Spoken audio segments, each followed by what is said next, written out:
The office was silent, except for the faint hum of the overhead lights. Everyone had gone home hours ago, but I couldn't leave. The stack of paperwork in front of me was tedious, but tonight, I had a feeling it would be anything but ordinary.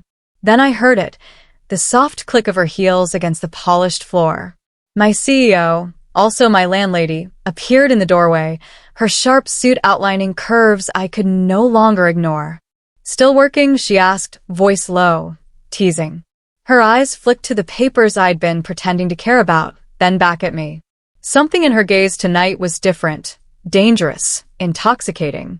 Before I could respond, she stepped closer, the subtle scent of her perfume wrapping around me like a warm, forbidden embrace. "You know," she whispered, leaning over my shoulder, "you work too hard. Don't you need a break?" I nodded, though I wasn't sure I understood what kind of break she meant.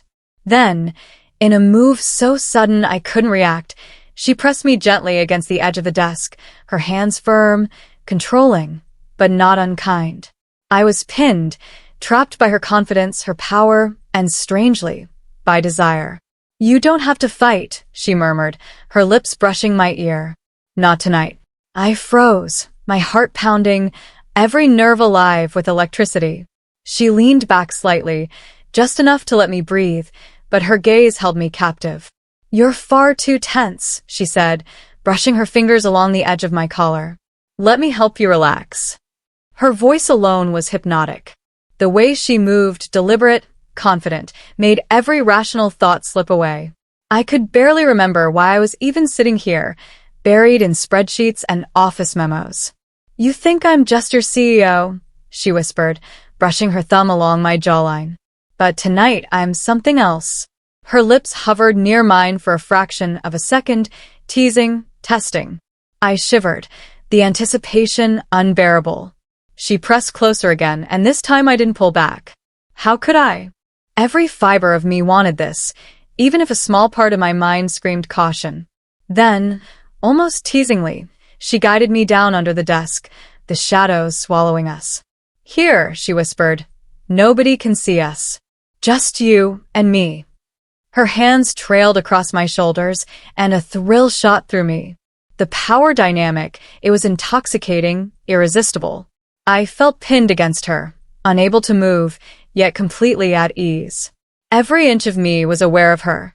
The scent of her perfume, the warmth of her skin, the teasing brush of her lips against my ear. "Do you trust me?" she asked softly.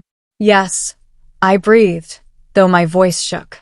Her lips finally met mine, slow, deliberate, and igniting a fire I didn't know I had. The kiss deepened, her tongue tracing teasing patterns that made me gasp and melt against her. Hours passed, or maybe minutes. Time no longer mattered. She guided me through every movement, every touch, exploring my reactions with a mix of dominance and tenderness that left me breathless. "You're beautiful," she murmured between kisses, her fingers brushing my hair back. And so responsive. I couldn't help myself. I leaned into her, craving more, every nerve screaming for contact. Her hands roamed with purpose, her touch igniting sparks across my skin. The desk, once a barrier of professionalism, became our private stage. "See," she whispered, pressing her forehead against mine, "you don't have to pretend with me. Not here. Not ever." Her words melted away any hesitation. I felt bold, alive, free. The office became a world of its own. Shadows, whispered moans, soft laughter as our closeness grew. She was gentle when she needed to be, commanding when she wanted, and I followed willingly, lost in the sensation of being wanted so completely. Every brush of her fingers, every heated glance, made me ache for more. "You like this, don't you?" she teased, brushing her lips along my collarbone. "Yes," I admitted, breathless. "I want more." Her lips curved into a triumphant smile. "Then you'll have it," she whispered, pulling me closer, pressing me firmly against her. Time blurred as we moved together, discovering each other in ways that were thrilling, forbidden, yet deeply romantic. Her whispers, her soft laughter, her confident touch, everything about her drew me in deeper. Just when I thought I couldn't be more overwhelmed, she pulled back slightly, her eyes sparkling mischievously. "Do you want to know a secret?" she asked, her voice low and teasing. "Yes," I breathed, desperate to hear. "I've been waiting for tonight," she admitted. "Waiting for the moment when you'd stop pretending, when you'd let yourself feel everything."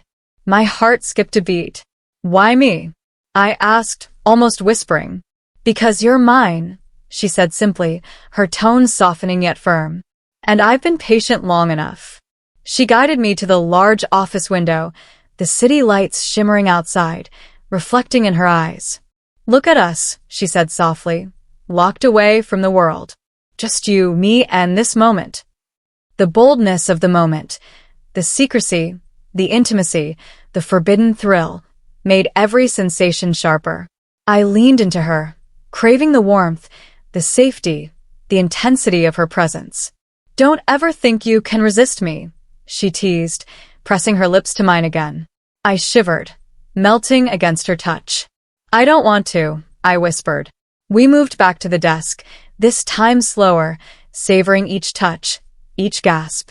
Every kiss, every whispered word, felt like a promise, of desire, of connection, of passion neither of us could deny.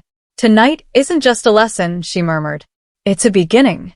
I smiled against her lips, heart racing. "Then teach me everything," I breathed.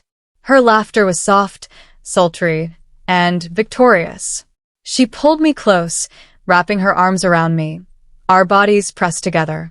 In the quiet office, under the dim light, we explored a connection that was bold, passionate, and intensely romantic.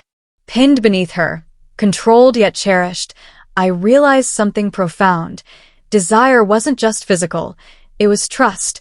It was intimacy. It was surrender. And I had given myself willingly, completely, to the one person who made me feel alive in every sense. The first rays of sunlight crept through the blinds, painting the office in gold. She held me close, her forehead resting against mine. "Morning," she whispered, soft but commanding. I smiled, breathless, tangled in her arms. "Morning," I replied, feeling the afterglow of a night I would never forget. "You know," she said with a playful glint, "you work late often, but I think you'll want to stay after hours from now on." I laughed softly, heart full, mind buzzing. And as the office doors opened to the new day, I knew one thing for certain. I had found something bold, passionate, and undeniably mine.